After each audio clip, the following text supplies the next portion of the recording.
Buenas noches y bienvenidos a una edición más del programa Página 3, aquí los jueves en Televisión Melilla.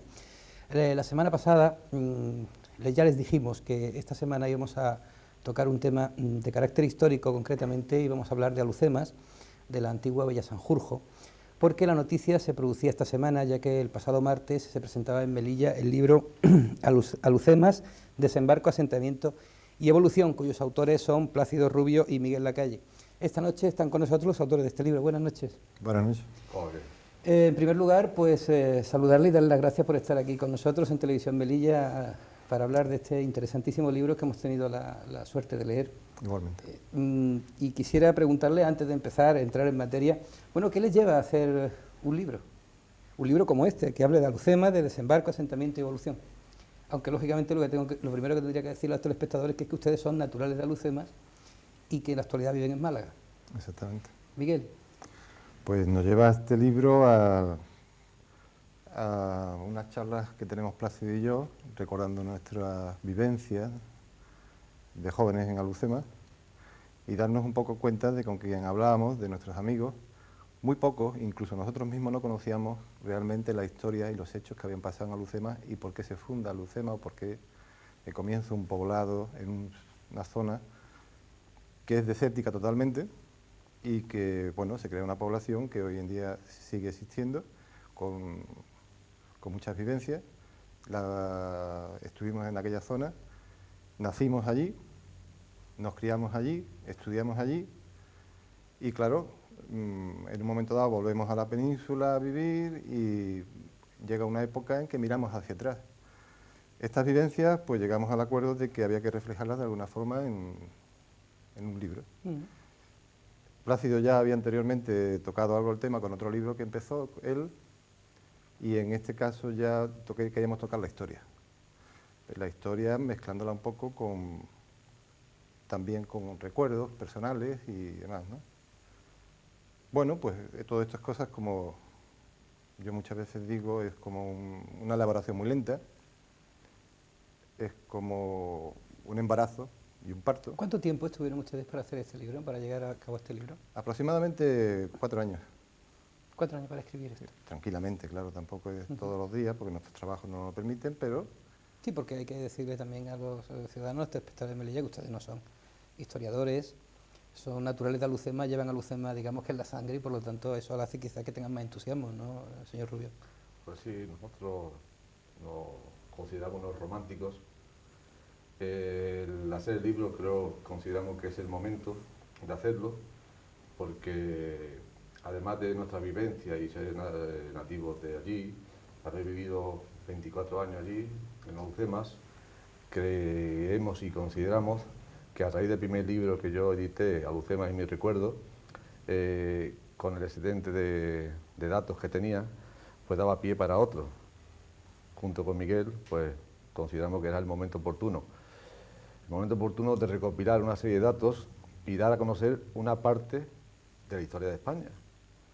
Quizás nosotros, por ser africanistas, ser del RIF, muy vinculado a Melilla, pues el tema no es muy familiar y todo lo del entorno, pero hay cantidad de personas que desconocen esto, lo saben de pasada. Y consideramos que era el momento porque el año que viene se cumplen los 75 años del nacimiento de una ciudad, nuestra ciudad, Alucemas.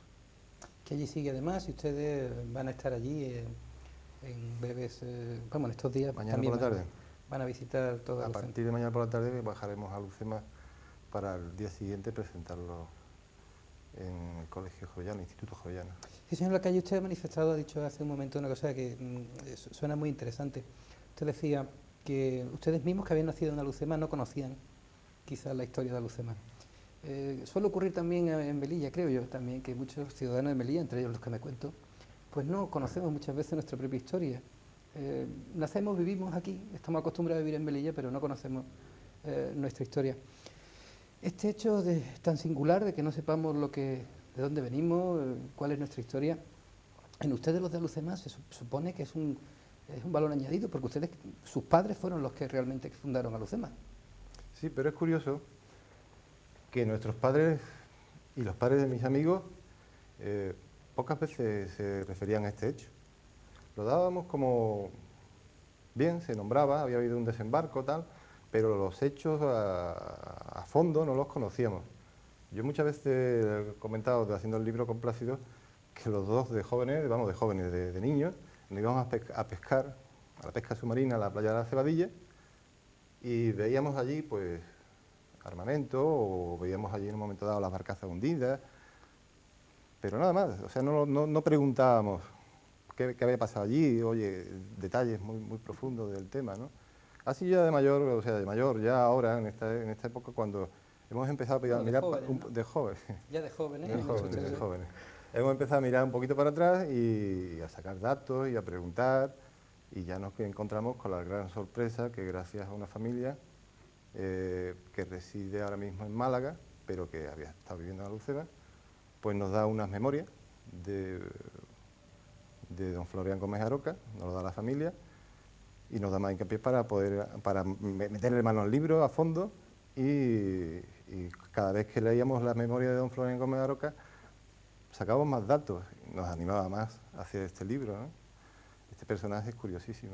Pues vamos a ver, nosotros aquí en Televisión Melilla hemos hecho un pequeño vídeo de apenas 6 minutos, que desde luego es una osadía más que un vídeo.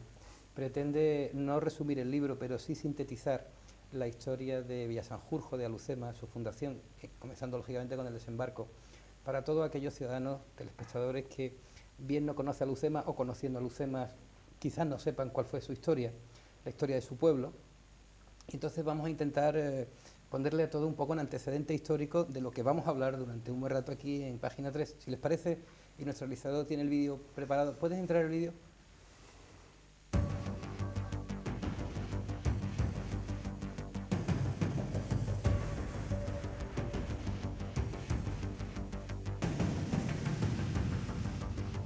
Cuando en 1921 las tropas del general Silvestre se sitúan en Anual y posteriormente toman el pico de Abarrán, apenas les quedaba cruzar unos pocos kilómetros Tensaman para que a sus pies quedaran 17 kilómetros de bahía frente al peñón de Alhucemas, una gran herradura de playas entre Morro Nuevo y el Cabo Quilates. Someter esa bahía al dominio militar español significaría haber llegado a la capital del Rif, Axdir, al cuartel general de Abdelkrim. Significaría tener un punto en la costa equidistante entre las lejanas Ceuta y Melilla para toda clase de abastecimientos por mar sin necesidad de atravesar toda la orografía del norte del Rif. Pero el 21 de julio de 1921 sobrevino el desastre anual y ocurrió lo contrario. España no llegó a esa lejana bahía, sino que fue Abdelkrim quien se presentó a las puertas de Melilla. España perdió su hegemonía y su prestigio militar.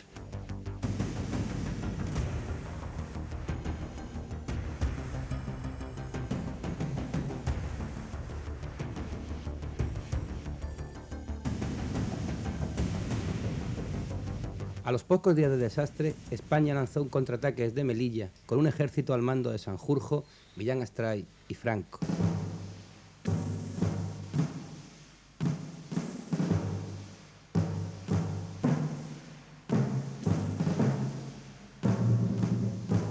El empuje de la legión permitió volver a recuperar Nador en el otoño del 21 y provocar la retirada de los rifeños de Abdelkrim más allá de la línea del río Kert. España empezó a retomar entonces la vieja idea de un desembarco en la bahía de Alhucemas. Hubo que esperar, sin embargo, al año 25. Abdelkrim se equivocó entonces de estrategia al atacar en la primavera de ese año el protectorado francés en las posiciones del río Huarga, con unas pérdidas de casi 6.000 soldados franceses. Francia reacciona enviando al mariscal Pétain a Marruecos, produciéndose durante el verano continuas reuniones con España para coordinar una ofensiva en el Rif. Pétain se entrevista con Primo de Rivera en Ceuta y Tetuán a finales de verano de 1925. El desembarco de Alhucemas se iba a hacer realidad, un ataque en pleno corazón del Rif, allí donde nunca pudo llegar Silvestre. El desembarco de Alhucemas era un secreto a voces.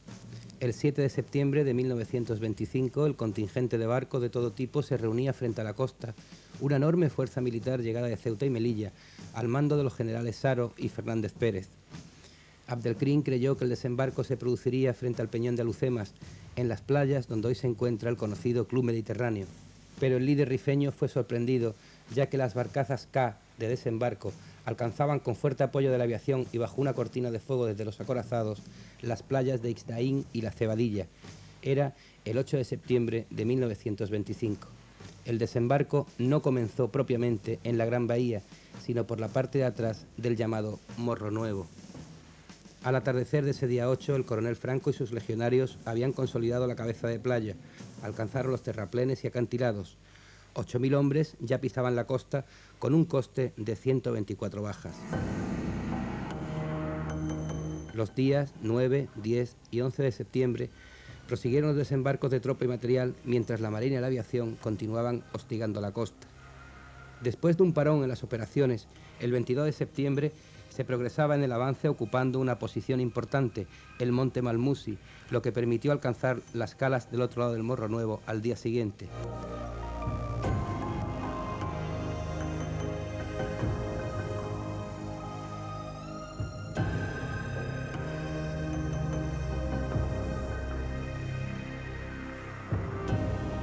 La playa de los Islotes, la Cala del Quemado, Cala Bonita, eran alcanzadas por tierra y de esta manera se construían pantalanes para hacer efectivos más desembarcos.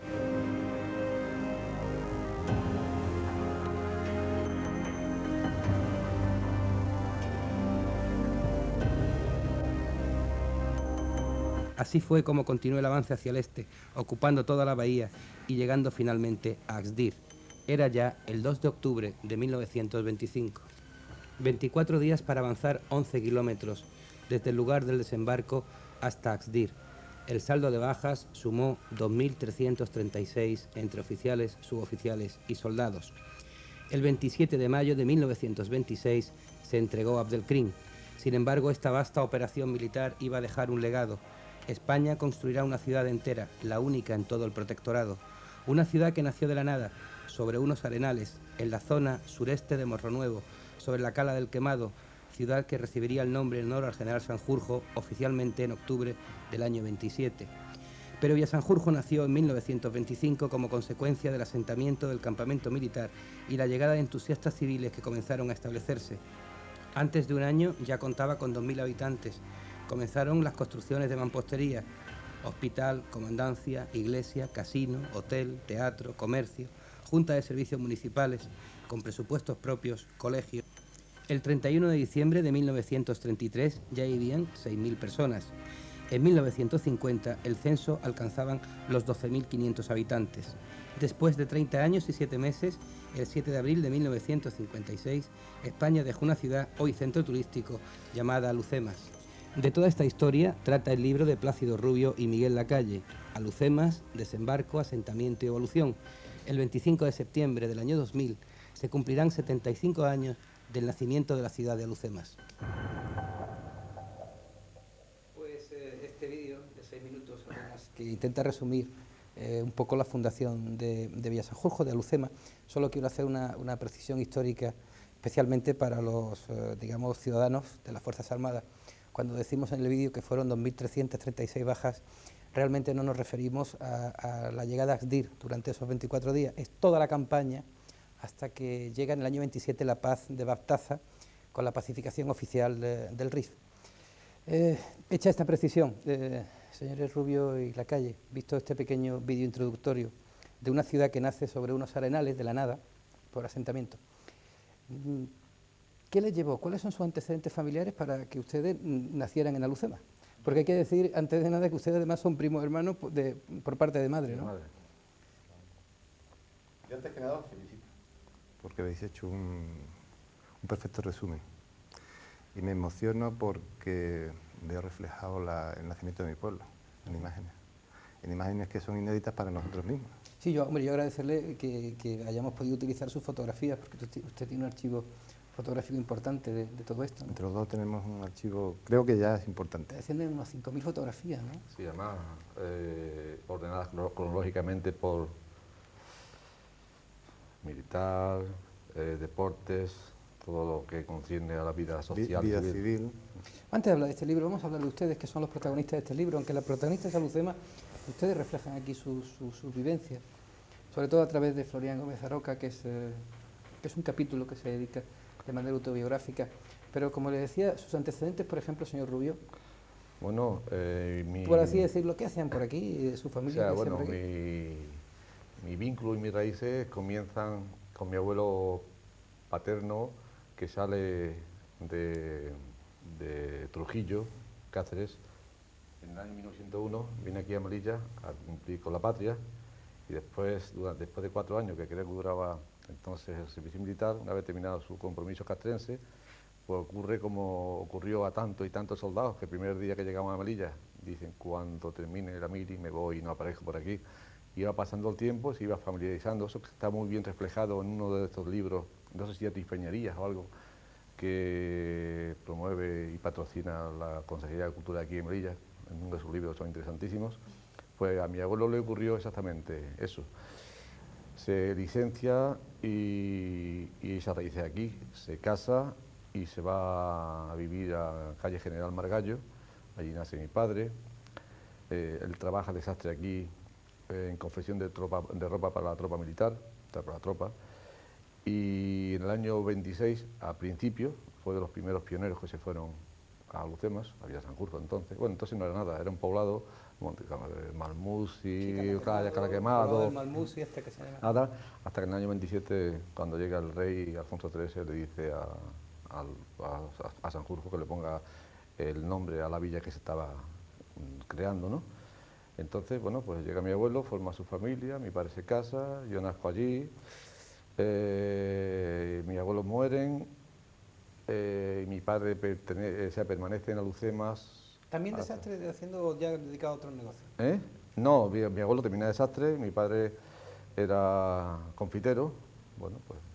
Qué salto, ¿no? Desastre ¿eh? confitero. Sí, sí, bueno, eran muchos hijos, cada uno cogió su profesión, mi padre se hizo confitero. Trabajó en un paréntesis de eso, trabajó aquí en Melilla, en los Alpes Granadinos, y volvió otra vez allí a Villa Sanjurjo, pero fue un paréntesis pequeño.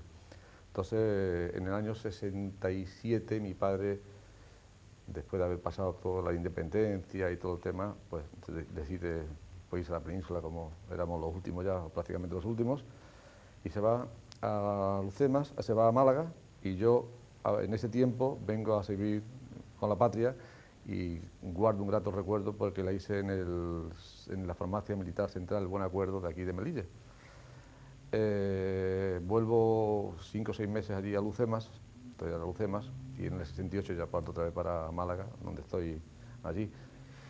Durante este tiempo, a mí, a él y a muchos como nosotros, para nosotros Melilla era pues nuestro balón de oxígeno, nuestro cordón umbilical, nuestro campo de expansión, por muchos motivos. Estudios, deportes, compras, la feria, en fin, y el paso obligado de ida y regreso a la península. Señor Lacalle, usted le pilla más de cerca, ¿no? Porque su padre va como reportero gráfico al del propio desembarco, ¿no? Si no, O si no, el desembarco... a los últimos coletazos antes de la paz de Bastaza. Mi padre nace en Santander, en la provincia de Santander, y allí ya de familia de fotógrafos, pues se viene aquí a Marruecos. Mi madre, precisamente, de Melilla, nacida aquí en Melilla, con lo cual ya tengo... O sea, que conoce a su madre bien. Con lo cual... No, la conoce en Alucema. En Alucema. Sí. Con lo cual ya tengo un... Que mucha gente de Melilla iba a Alucema a vivir, ¿no? Totalmente. Se trasladó una población Yo creo importante. que una de las poblaciones, de las fuentes más importantes que hubo de habitantes en Alucema venían de Melilla. Bien porque habían nacido aquí o bien porque era un segundo paso, como le pasa a don Florian Gómez Aroca, ¿no? En este caso, que nace en Mahora, en Albacete, y bueno, pues buscando a su hermano que creía él que había fallecido o que había muerto en el desastre anual, pues aterriza aquí y empieza a buscarlo hasta que lo encuentra, y a partir de ahí pues se queda a vivir en Melilla.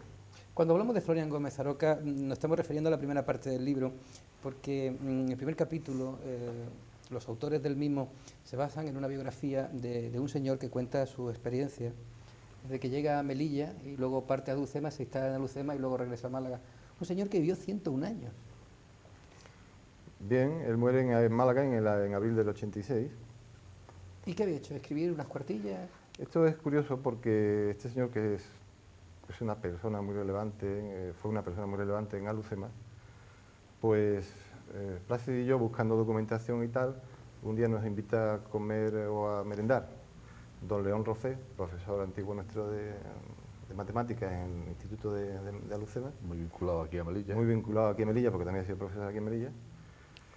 Y por sorpresa, pues nos planta en medio un tocamocho de documentos. Un puzzle.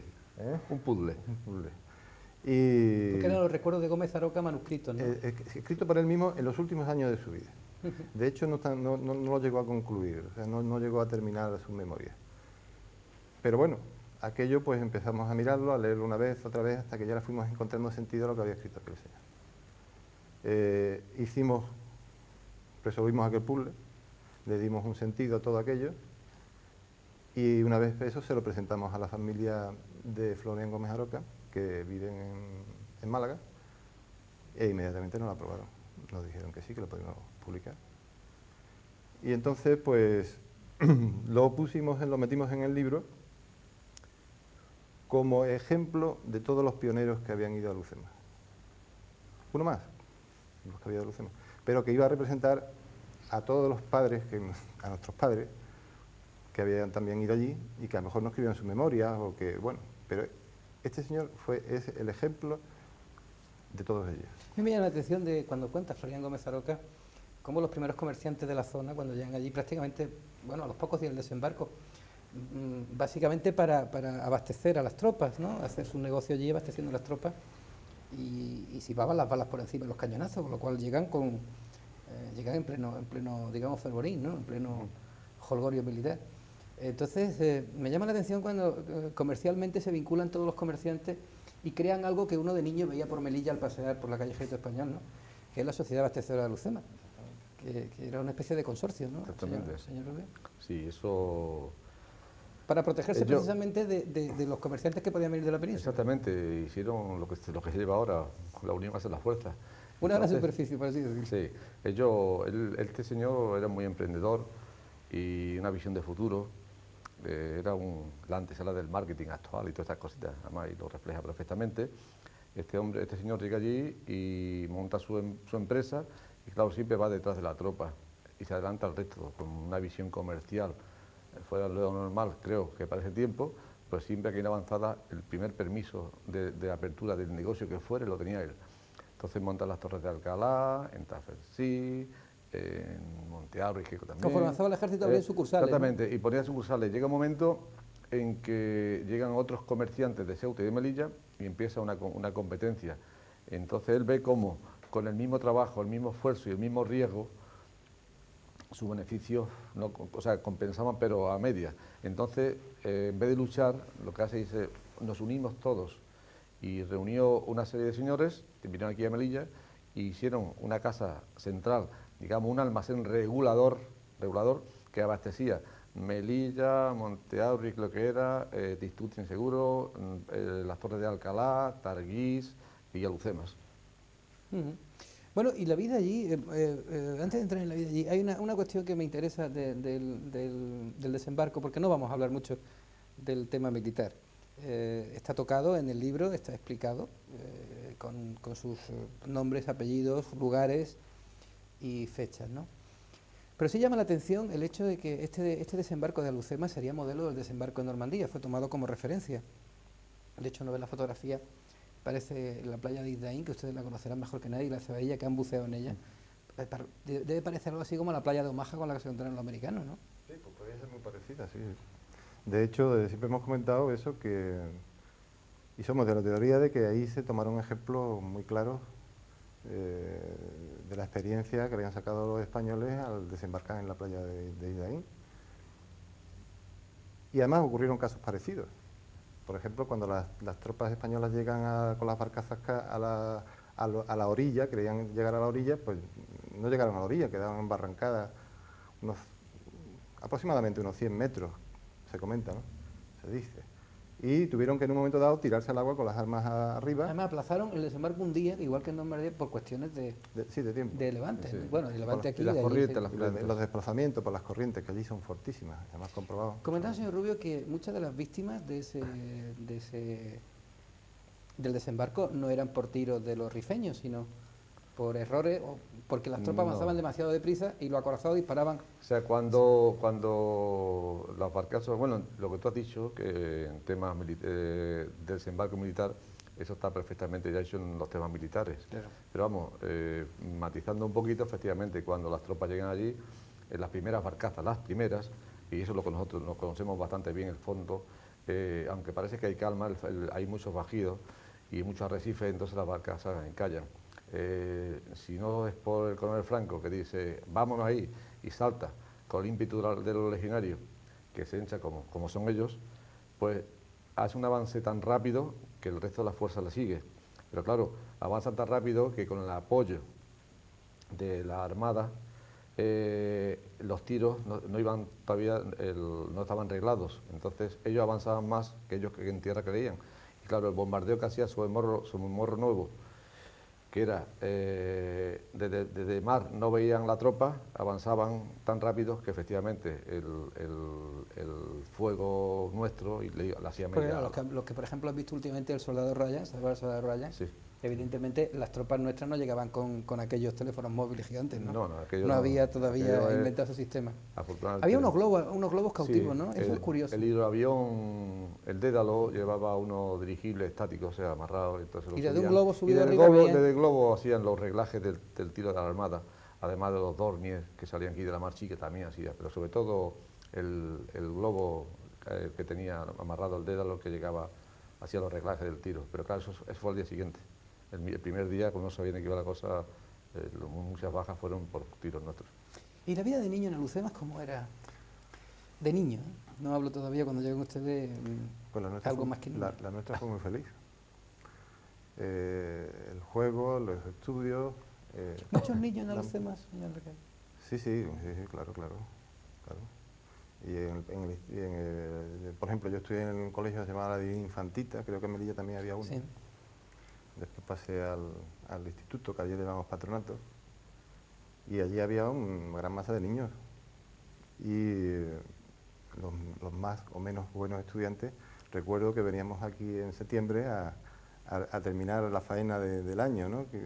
¿Aprovechando la feria? No, aprovechando la feria no, lo que pasa es que nos habían suspendido en junio y entonces los catedráticos no bajaban, porque todos los años en junio los catedráticos de Melilla bajaban a examinarnos al patronato o sea, los del instituto de aquí bajaban a examinarnos a Lucema.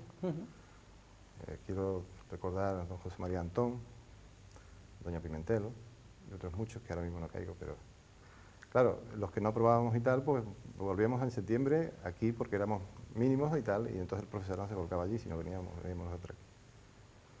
Muy bien, muy felices. ¿Y cómo hacían el camino a Melilla? ¿Cómo venían en barco? Normalmente en lo que le llamamos la Valenciana o la CTM, eran dos coches de línea, dos compañías de línea,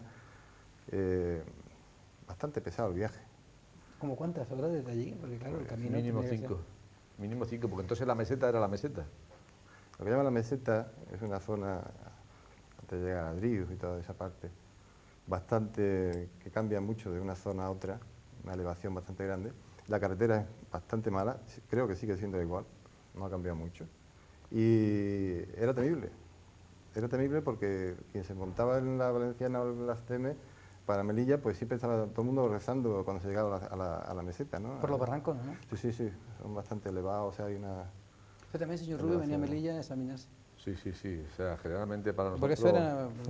Generalmente para nosotros, o sea, te he dicho antes que para nosotros la vinculación con Melilla era variada, tenía muchas facetas y una de ellas precisamente eran los estudios. Se daba la circunstancia de que el buen estudiante era casi un castigo no aprobar, había que dejarse dibujo o la religión, una cosita así que facilita, porque entonces veníamos aquí, te tenías que examinar, era tiempo de feria y a los que nos gustaba fútbol, entonces pues un partido de Melilla, que entonces siempre había un torneo en esos días, en la feria, y venía el Melilla con un equipo fuerte y teníamos opción, claro, el dibujo era fácilmente aprobable, ¿no? Y teníamos la compensación, o sea, el que era un empolloncito y todas esas cositas, pues iba a despedirnos y si me pierdo el partido, me pierdo la feria. Joder. ¿Y algunos de esos empollones que aprobaban todo y no venían a Melilla, andan por ahí, que ustedes conozcan, alguno que haya llegado? Sí. O sea, ilustres naturales de Alucema. Sí, hay muchos, afortunadamente, hay bastante. En la empresa Casa, uno de los ingenieros, no sé si el segundo o algo así, es del pueblo, además de gente humilde, con un valor, un mérito enorme, se llama Juan. Militares hay también de altísima graduación, ha habido gobernadores civiles, yo creo que de todo. Y uno de ellos, que nació en Alhucemas, es el hijo del primer interventor civil que hubo desde el 27 al 34, sí, el 33 al 34, que fue don Edmundo Seco Sánchez. Es el primer interventor civil que le da, junto con Doya, con el general Doya, un impulso al pueblo, el que necesitaba, de asentamiento, de prestaciones y servicios, que es lo que necesitaba, Junta Civil Municipal, el Patronato de Enseñanza español y árabe, las intervenciones militares, las intervenciones civiles, en fin, todo lo que necesita un pueblo en cuanto a servicios.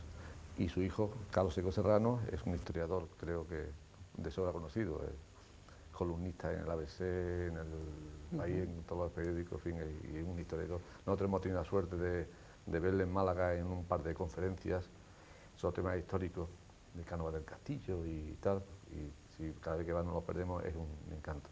Usted sabe que Y lo hemos saludado. nosotros por aquí, lo natural de por aquí, ahora mismo los tiempos modernos que corren, nos vamos pues, de excursión por allí, sobre todo al llamado Club Mediterráneo, enfrente del Peñón de Alhucemas. Club Escorpio.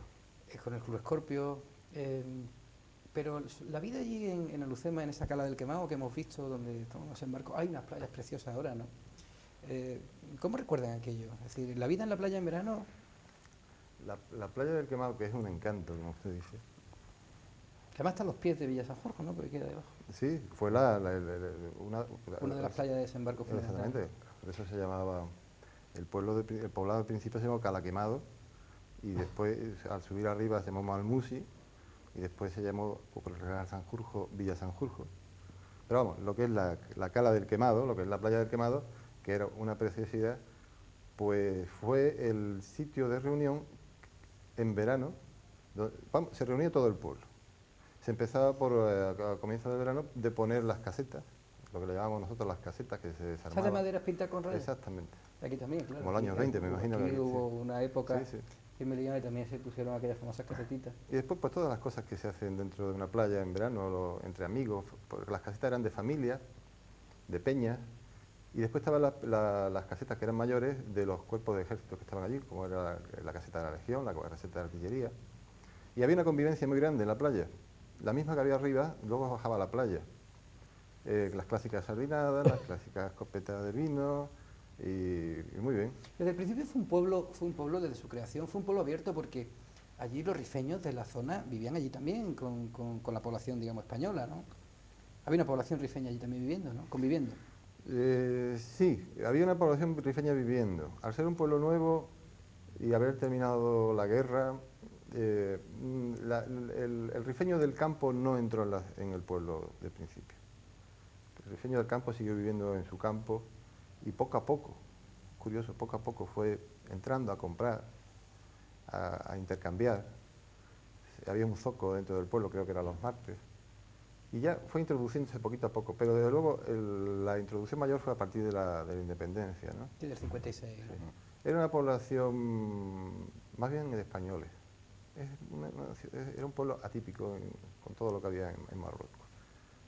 Bueno, es que Sobre prácticamente sus antepasados hicieron un pueblo donde no había nada.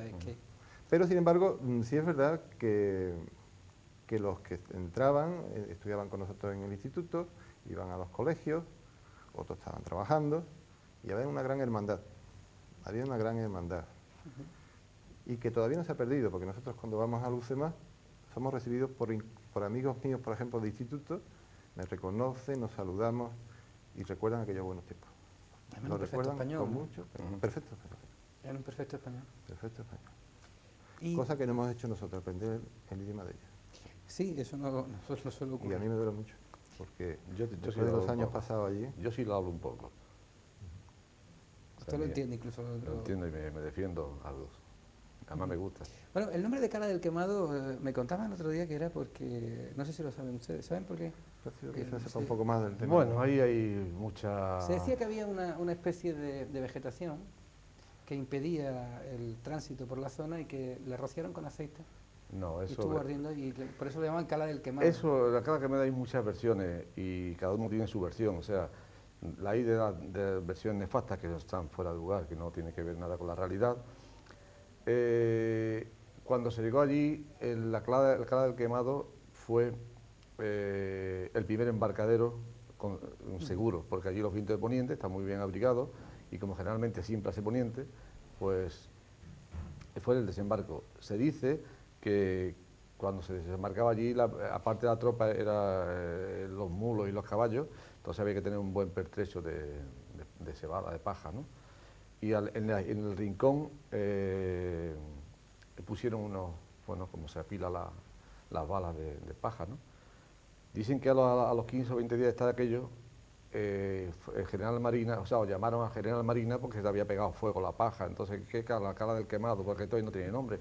Otros dicen que ya los moros, siempre entre comillas, nosotros ese tono es un tono cariñoso, los Sí, nativos hemos de estado allí... en una conversación y quiero aclarar a los telespectadores, cuando Sí. ustedes utilizan la palabra moro, no lo hacen en absoluto de manera despectiva. Sino... No, o sea, Pues claro, ustedes son en el tan léxico, rifeños como los rifeños. claro, es que nosotros somos rifeños. Claro. Claro, nosotros en Málaga, por ejemplo, cuando familiarmente, Moro, ¿qué pasa? Pues nada, y seguimos el rollo. O sea, por eso, continuando lo que antes, la observación que hizo Miguel, Alucema y Villasanjurjo es totalmente distinta al resto de las ciudades del protectorado español, porque aparte de que nació de la nada y una población eminentemente española, el nativo de allí, el rifeño, el moro, como digo yo, o decimos todos, la convivencia era pues cordial, muy buena, y claro, nosotros eso es una palabra que decimos con cariño, otros lo emplean con despectiva, pero no en nuestro caso. O sea, la situación nuestra Es para bajo las dos diferenciar ópticas... el que no es nativo, el que no es natural de descendiente español directo y el que... Exactamente, exactamente. Por ejemplo, Sagüen, Larache, Alcázar-Quibir, en todas estas poblaciones, la población autóctona era superior a la española, ¿no? Sí. Entonces había pues el barrio moro, la judería y el barrio español, ¿no? Pues de todo con sus clases, ¿no? Allí en Alucema, en Villasanjurjo, era el pueblo y vivían todos, pero además como generalmente la población rifeña que había allí, marroquí, el marroquí al principio, como ya ha dicho Miguel, era un poco reacio a vivir en el pueblo porque aún seguía manteniendo la seguridad personal en el monte, no en la playa. Entonces, los primeros que se acercaron fueron los que se incorporaron a la mejanía, a la mejala, a las tropas regulares.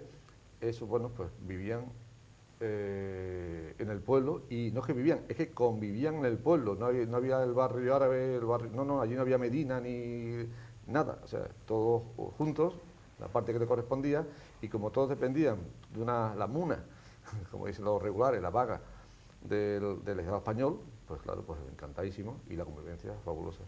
¿Qué le iba a decir? ¿Los naturales de Sanjurjo cómo se llaman? Porque es Eso complicado, ¿eh? Claro, unos dicen villasanjurjense, no es así, en Muy largo, alucemeño ¿no? tampoco. Sí. Nosotros decimos villano, pero claro, villano está un poco lo antes, parece que es despectivo. Claro. Entonces vamos a dejar como estamos, somos de Villa.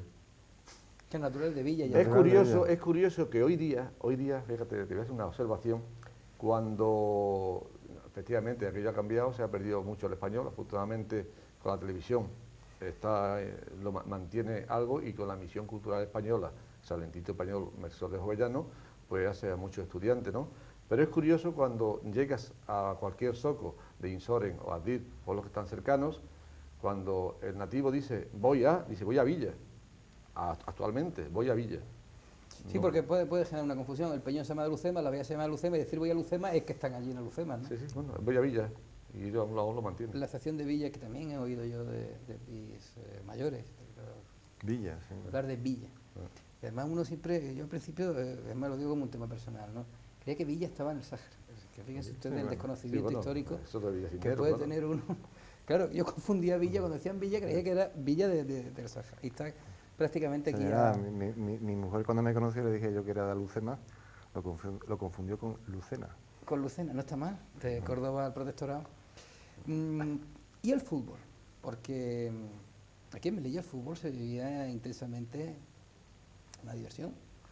Y allí en El Villa había fútbol, ¿no? Sí, Tenían claro. su campo de fútbol, Ah, su equipo. ¿El Villa jugaba con el Melilla o venía por aquí a jugar? Bueno, allí nosotros el fútbol lo hemos vivido intensamente. Quiero decirte que Miguel y yo llevamos una vida paralela de chiquitines, de pesca, de fútbol, mismo equipo, en fin, toda la vida juntos.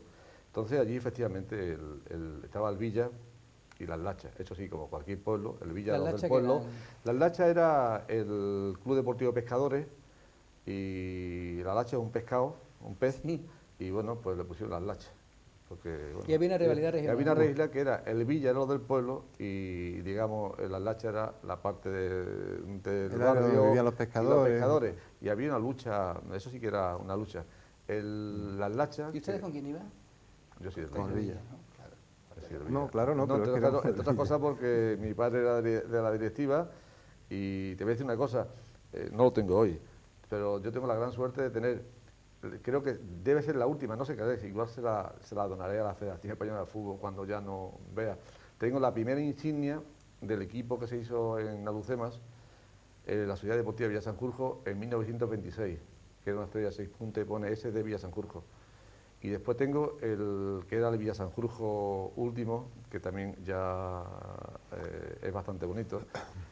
Y son de las últimas piezas que quedan, sí, generalmente sin rayos puestas. ¿Y ustedes recuerdan que el Yo, Melilla... yo recuerdo, perdón, porque no quiero que se me olvide, un equipo simpaticísimo que había allí, que era juvenil, que se llamaba La Sangre. Sangre deportiva.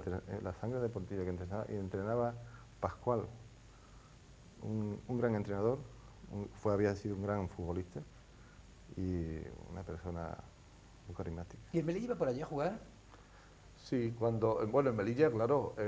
Bueno, generalmente el que iba por diferencias de división, allí generalmente iba, y yo lo veía porque yo soy un apasionado del fútbol, el Tesorillo, Industrial, aquí. el Industrial de Melilla, sí, y sobre todo en juveniles iba el Azul, el Real, todos estos equipos, Nador. el Nador, exactamente, estaba. El Entonces había dos, Seranga. el Nador y el Atlético Y Nadorense. pegarse una paliza para allá a jugar tiene que Sí, ser... y sin embargo, Y además jugar. el Melilla cuando estaba en el Alirón, Melilla segunda división, que eso lo viví yo, pues cuando iba a jugar con el Ceuta, como se pegaban los 500 kilómetros que hay desde aquí a Ceuta, generalmente salían, jugaban hoy aquí y volvían en coche.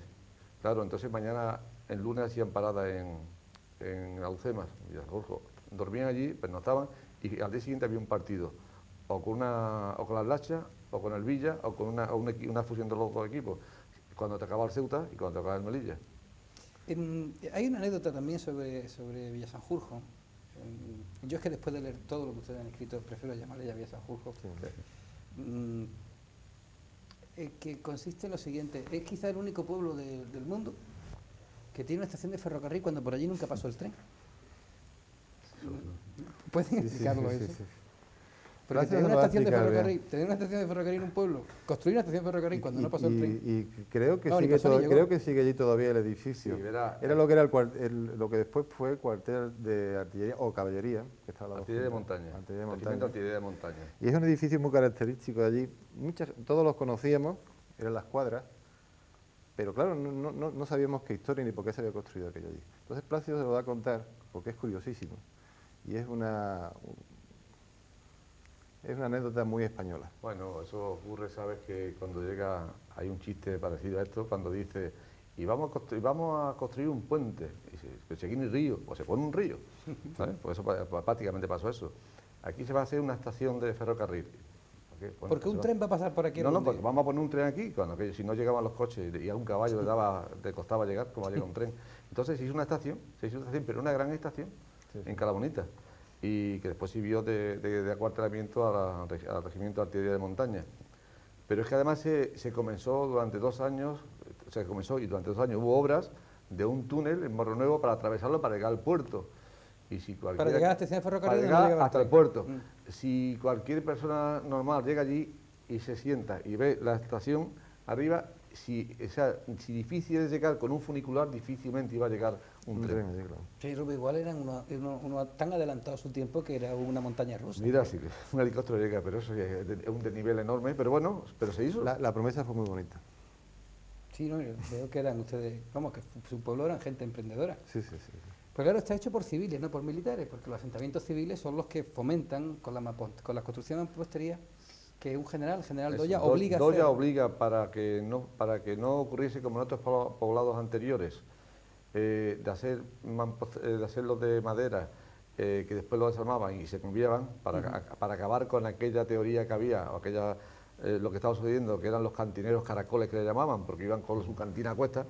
¿Sabes? Pues, Y algunos no. murieron en el desembarco. Sí, sí, Los sí, cantineros, la historia de los cantineros es un punto aparte.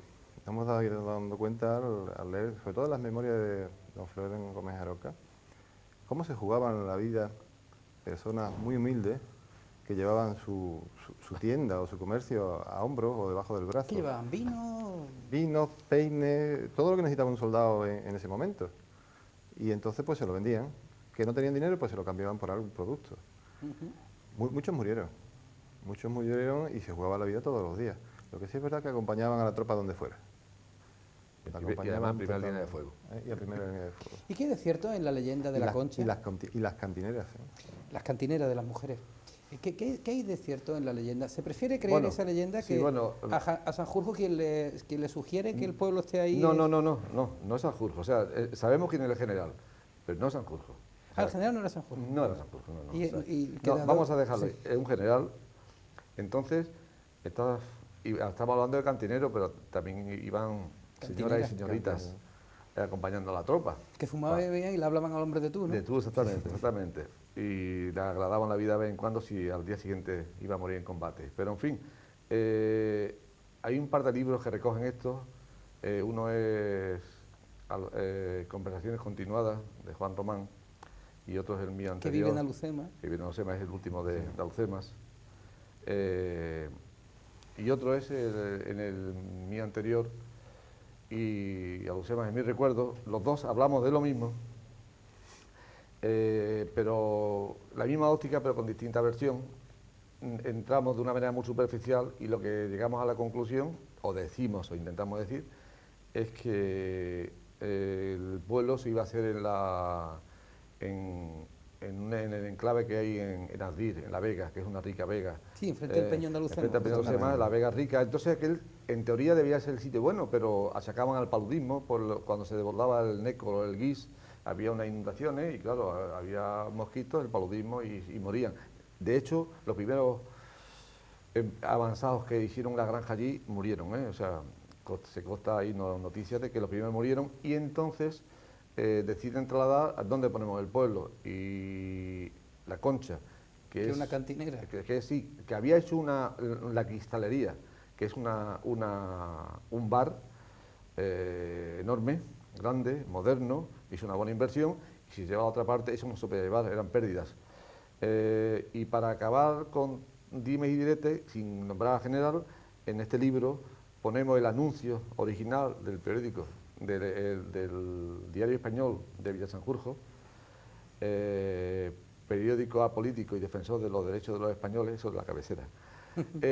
Vino un anuncio de la venta de Itaña, que es la propietaria de Concha, y por lo que anuncia, venga a pasar unos días, un día feliz, champagne, la dulzura de la nuit, y bueno, pues creo que ya eso dice que, en fin, que estaba allí, pero lo del general no era Sanjurjo, ¿eh? No era Sanjurjo. No era Sanjurjo. Porque es que también decían que tenía mucha fama, ¿no? Bueno, eso es...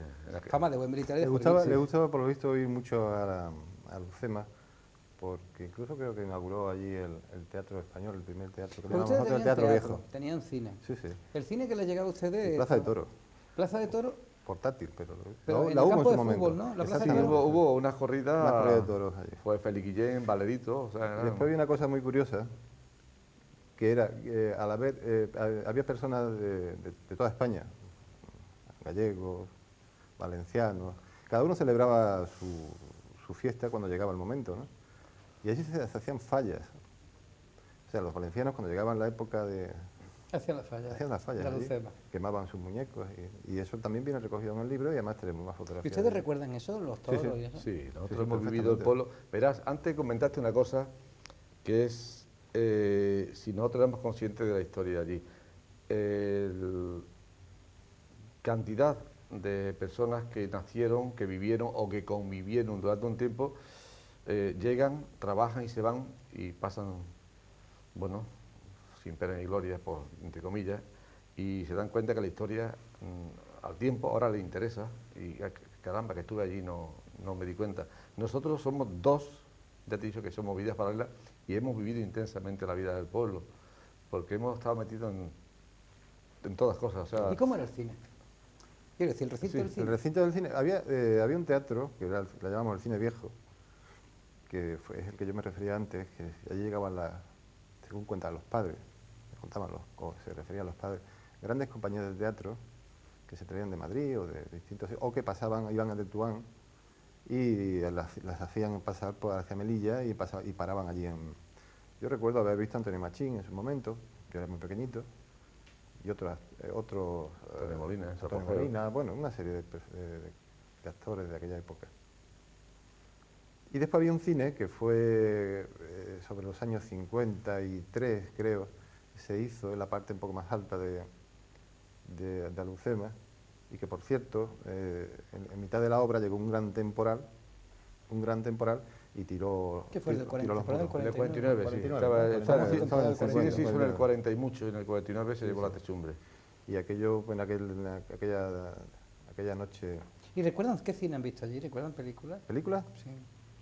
Todo tipo de películas.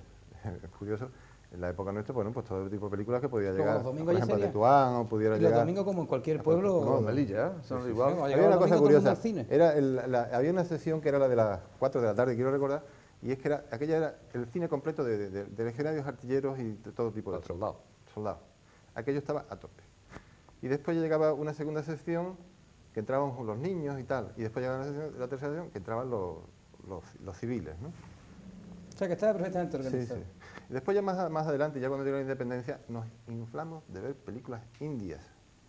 Eso era curiosísimo. De americanos y de indios. No, películas India de la India. Indias de Hindúes. la India. Hindúes. Hindúes, sí, Ah, sí. ¿sí?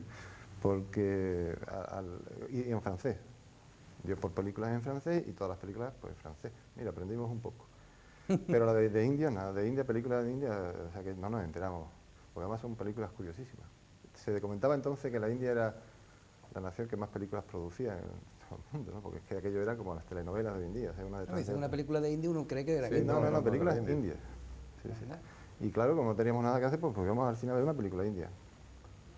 Ujú. Y guateques también, con sus picú y toda esa Con historia. todo eso, sí. Los años 60. Aquello en verano era la playa de... Los años 60 ya con la independencia, ya que sí, yo era la- más porque- joven. Sí, pero aún había una colonia bastante fuerte de españoles y nuestra peña, que teníamos nuestra caseta de playa, teníamos todo nuestro equipo de fútbol, aún teníamos quórum para ser nuestro guateque, que es lo que se llamaba entonces, claro.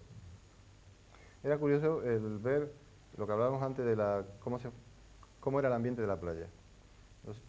Yo recuerdo el tiempo, cómo era de elástico, de Plácido y yo irnos a la playa de la Cebadilla a pescar, por ejemplo a las 6 de la mañana, subir de la playa de la Cebadilla, irnos a la otra playa, estar bañándonos, comer, subir arriba, jugar un partido de fútbol, irnos a nuestra casa, cambiarnos y irnos a un baile. Yo me imagino que toda la juventud lo puede recordar porque lo habrán hecho. El tiempo, lo elástico que era y lo que nos daba de lugar allí para divertirnos, ¿no? Se les nota que eran tiempos felices, ¿no? Era una ciudad muy feliz, muy Pues alegre, sí, ¿no? sí lo era, sí. Por Por ejemplo, ¿qué policía había? ¿Policía? ¿Eh? No, policía sería militar, ¿no? La policía No. ¿Había policías Sí, sí. locales? Había una policía Claro. municipal, había una policía, la policía armada. Por cierto, creo que eran marroquíes españoles, ¿no? Sí, sí, Integrada por estaba- marroquíes españoles. Ujú. Al mando había normalmente un militar. Guardias que había civiles que no pasado- falten, ¿no? La Guardia ¿Eh? Civil también No estaba, falta la claro, Guardia claro, Civil. claro. Y que no falten. No, claro, que no falte. Estaba la Guardia Civil, no era muy amplio lo que había de Guardia Civil, pero sí lo había, sí. Sí, había. Cárcel no había, ¿no? Sí. También. También había una también, cárcel. también. Ah, tenían de todo. No teníamos de ¿Eh? todo allí, casi de Sí, todo. no privamos de nada. Sí, lo que sí es cierto es que no había muchos problemas, generalmente, no había. Era una ciudad, quizá porque si alguien hacía una fechoría y se iba, ¿dónde iba? Si lo más cercano estaba a un montón de kilómetros y estaba fácilmente localizable. Lo cierto es que allí, ¿Y conocen algún suceso de eso, de esto que para salir en el caso se produjo alguno? bueno, sí, En una población tan- un asesinato Sobre- de una feria, Sí. pero fue Pero una- sobre todo una sombra. allí se comentaba mucho siempre cuando había algún legionario desertaba o un hecho de esto, ¿no? Que era lamentable, pero bueno, se Bueno, daba. aquí en Melilla hablamos mucho de las comunicaciones, estamos solo hablando de comunicaciones. ¿Las comunicaciones por mar cómo eran? Bien, tenemos la ruta del Piojo, que era ¿La? ruta del Piojo, ¿El Roto del Piojo? que era el barco bueno, se fueron turnando el Ciudad Ceuta, Ciudad Algeciras, que era Ceuta, Peñón de Vélez, Villa Sanjurjo, Peñón de Alucema, Melilla, Almería y viceversa. ¿Y eso como cuánto tardaba? Pues los martes y 13 correo de Almería, o sea, el martes pasaba para Almería y el viernes pasaba para Ceuta. Luego, lo del Mártir 13 viene de Villa Sanjurjo, ¿no? Por Bueno, lo que allí veo, ¿no? decía martes y Porque 13 Mártir 13 el correo correo de de Almería. Almería. Por esa historia. ¿Y ya se montaban en ese barco? Entonces llegaron Sí, a- yo he hecho algún sí, viaje. sí. Yo he hecho algún viaje, bueno, normal, que era, venía el barco de Ceuta, atracaba en el puerto de Alucema, subíamos, iba a la isla de Alucema, de allí tiraba hacia Cabo Quilates, Tres Forcas, Melilla, normalmente. Y después había uno que incluso lo ampliaba el viaje hacia Almería. Sí, sí, algunos lo pasábamos bien, pero otros los padecíamos. Y la parte final de esta historia, de estos 30 años y 7 meses que duró bajo la administración española, creación de administración española, nunca la soberanía, porque los protectorados no son soberanía, No, no, no. son administración. En 1956 se produce la independencia de Marruecos y al poco tiempo llega allí Mohamed V, el rey Mohamed V, abuelo del actual monarca. ¿Eran conscientes ustedes cuando vivían ahí? Porque se les parece como si nacen allí, no conocen su historia, son jóvenes. ¿Eran conscientes de que aquello un buen día? O Sí, sí, éramos conscientes. porque era protectorado, claro, no era España en sentido estricto. La independencia se dio Digo esa conciencia general, esa... No la había, no. No había, No. no había conciencia de que iba a llegar la independencia. Aquello parecía que iba a durar toda la vida y de hecho los comercios funcionaban como si aquello fuera... Sin embargo, la independencia llegó y llegó de imprevisto. Nos pilló todo de imprevisto, nadie contaba con aquello que ocurría, la prensa nos decía muchas cosas, estarían enterados las grandes autoridades, pero lo que era el pueblo en general no estaba enterado. A partir de la independencia no ocurrió nada, no pasó como en la zona francesa, no ocurrió ningún Nada, hecho cambió así de mano la fuerte, soberanía. cambió de mano y tal, pero sí, la población española salió rápidamente de allí. La población española salió muy rápida y algunos quedamos allí, por ejemplo Plácido y yo nos quedamos allí con nuestros padres y muchas familias más, y ahí empieza una nueva, porque Alucema tiene varias etapas, ¿no? Ujú.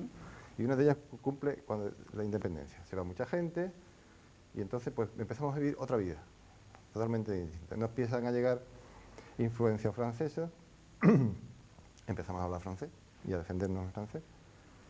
Y empezamos ya otra vida, incluso un poco más liberal a la que habíamos llevado, en el aspecto de la playa, ya empezábamos a ver bikinis, ya había otra cosa. Claro, porque hay que pensar que eso era en el 56, 57, 58. Estamos hablando del 59, 60. Claro, España vivía bajo una dictadura, todavía no se había creado ni siquiera venido a lo mejor, ni Torremolinos. Pues, En el desarrollismo español de los años sí. 60. Yo recuerdo... Estaba empezando, con Yo lo cual recuerdo con bajó. 11 años estar en Torremolinos y ya que yo era como un mundo aparte, ¿no? Ustedes empezaron incluso a ver bikini en Alucema Sí, sí, y sí, estupendamente. sí, sí, sí. Y Bueno, aquí no ya había un de bikini también, los y pioneros, aquí en los Melilla no había un bikini. Empezaba el turismo, ya se hablaba de turistas, y aquellas playas, pues de la zona sur venían, en verano se montaba allí bastante turismo, que después se fue ampliando. Hoy incluso si visitan internet, los internautas que no estén viendo, si teclean el vocablo en su estructura marroquí, al Joseima, verán que hay una web turística que explica la guía de hoteles, las playas y todo Sí, sí, sí. Ujú, en francés. claro. Bueno, y a partir de ahí, cuando se inicia esa pequeña diáspora, donde ustedes abandonan todo, un buen día deciden crear una asociación, ¿no? Sí, Bueno, eso viene después, cuando ya nos venimos aquí decididamente, nos venimos totalmente, porque allí quedan muy pocos, ninguno. Juan Román creo que es el último español que queda allí. Al venir a Málaga, pasan años casi sin contacto unos con otros. Yo creo que estaba todo el mundo trabajando, ¿no? Como yo digo. En Madrid, en Barcelona y Málaga son los tres centros Madrid, principales. Barcelona, Málaga. Sí. Pero vamos, está extendida por toda España, ¿eh? Zaragoza también hay, en Galicia, en todas partes. Asturias, en la todas diáspora partes. Hay gente de Alucema en todos lados. En todos lados, en todos lados, en todos lados. Es curioso, bueno, porque es que hay nativos, o sea, personas que han nacido allí, otras que llegaron allí y han vivido allí, y otros que pasaban, militares, funcionarios. y todos hablan con un gran cariño de la etapa aquella.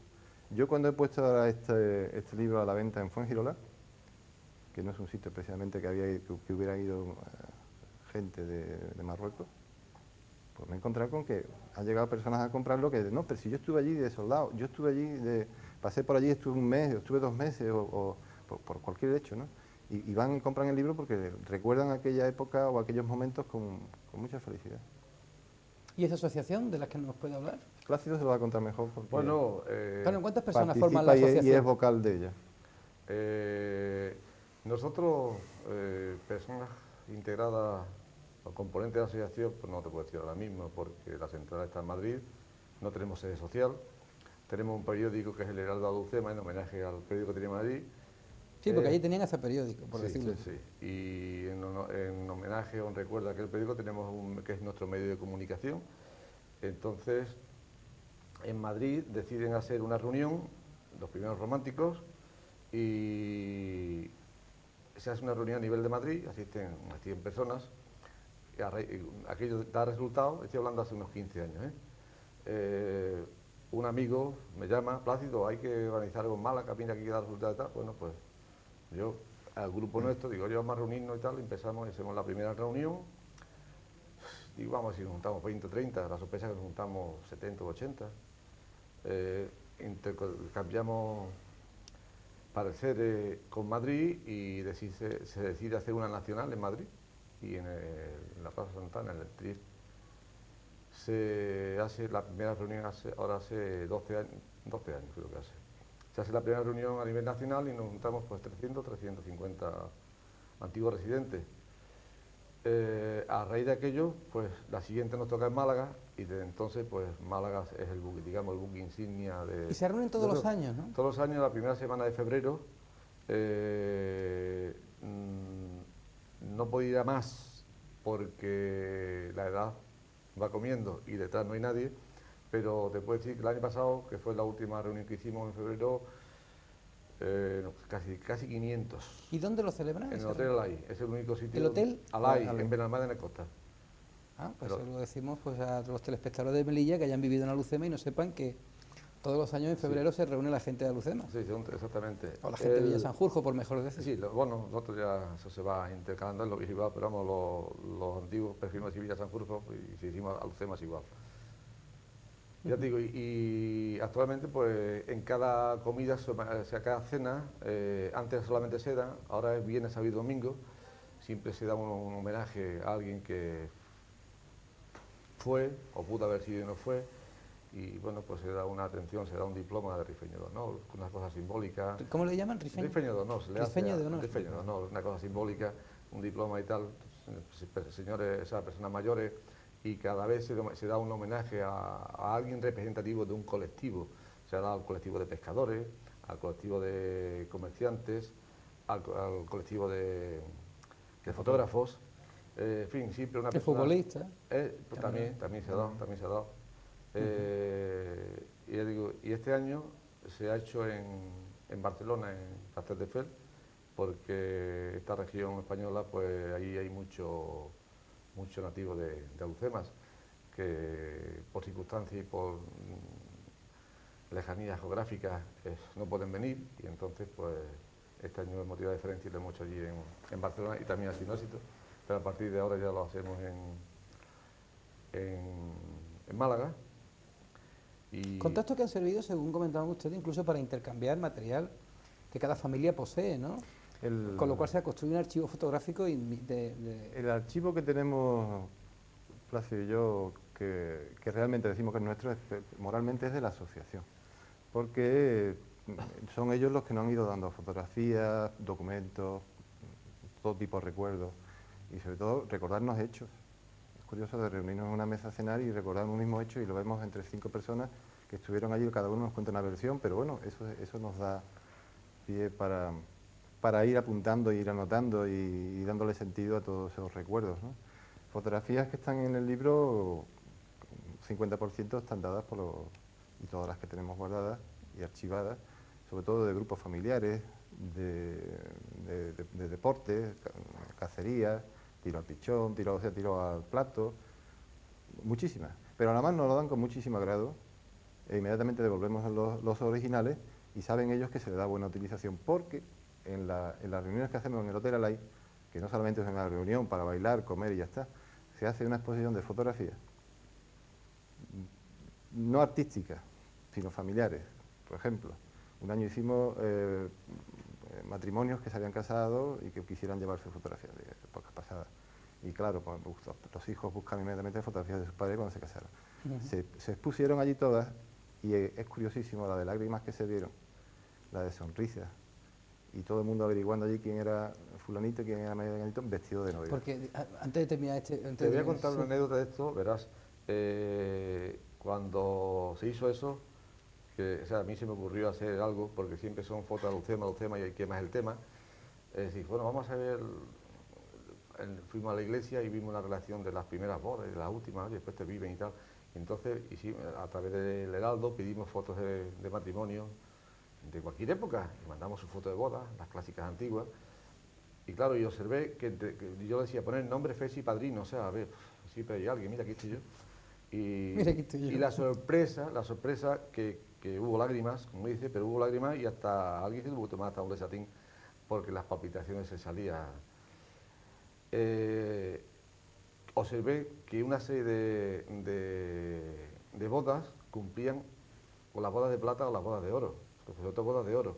Y entonces fueron dos viudas que iban con sus hijos y eran bodas de oro. Entonces, como cumplían sus bodas de oro, le hicimos un ramo de flores y aquello fue emocionante porque fue una sorpresa para los hijos, para ella, o sea, las pequeñas grandes cosas. Siempre buscamos el lado emotivo que porque al fin y al cabo, en nuestra edad, no es que vayamos a ser los últimos de la Lucema, pero los mayores creo que se merecen que nos acordemos de ellos continuamente. Y esa cena se hace mucho para ellos. Pues cuando llevamos algo más de una hora del programa, pues y al hilo de lo que usted dice, señor Lacalle, yo quiero personalmente agradecerle la lectura de este libro, que es que versa sobre Lucema, es una experiencia enriquecedora. Leer documentos que explican sensaciones, situaciones, que quizás no tengan el rigor histórico de libros de historiadores eruditos, pero que, sobre todo para los que vivimos en Melilla y los de Ceuta, podamos entender este espíritu, el espíritu de la Lucema que ustedes mantienen vivo. Por eso, en nombre de todos, pues agradecerle este libro, darle las gracias por estar aquí con nosotros, y si quieren dirigirse a los melillenses, comentar algo. Yo quisiera invitar a todos los melillenses y a los alucenenses, como decíamos antes, no tienen nombre, a los de Villa, que residan aquí en Melilla, que nos gustaría muchísimo que asistieran a la presentación del libro y que serán bien recibidos, nos daremos muchos abrazos, porque hay muchos que no vemos hace muchísimo tiempo. Nos gustaría verlos, de verdad. Yo quisiera decir también que, bueno, que ya que hay para esta nota, yo quisiera decir que este libro se contemple como un homenaje a una ciudad, a Lucema, a sus ciudadanos actuales y pasados, y que se contemple como una obra de amor y cariño a un pueblo, y que sobre todo a los que vivimos allí, a pesar de que nos separa el tiempo y la distancia, la sigamos sintiendo. Gracias por habernos traído aquí. Gracias. Y a todos, gracias, señores Lacalle y Rubio. Y a todos ustedes decirles que este programa especialmente, que se está emitiendo en este martes, en esta tarde de martes, tendrá, para los que han llegado tarde, su repetición en jueves. Ese era un poco el pequeño secreto para aquellos que hoy estén en jueves viendo este programa, para decirles que la invitación que ha hecho el señor Lacalle Alfaro es para los que nos están viendo hoy martes, porque dentro de unas horas en el Hospital del Rey la presentación del libro es a las 8 de la tarde. 8 de la tarde. Con este pequeño baile de fechas, porque estamos en martes haciendo página 3, pero el página 3 del que se repetirá el jueves, para no pillarles un poco de sorpresa, pues nos despedimos hasta el jueves que viene, que tendremos aquí pues un nuevo asunto que tratar dentro de toda la actualidad que vive nuestra ciudad. Gracias por su atención, buenas tardes para los del martes y buenas noches para los del jueves.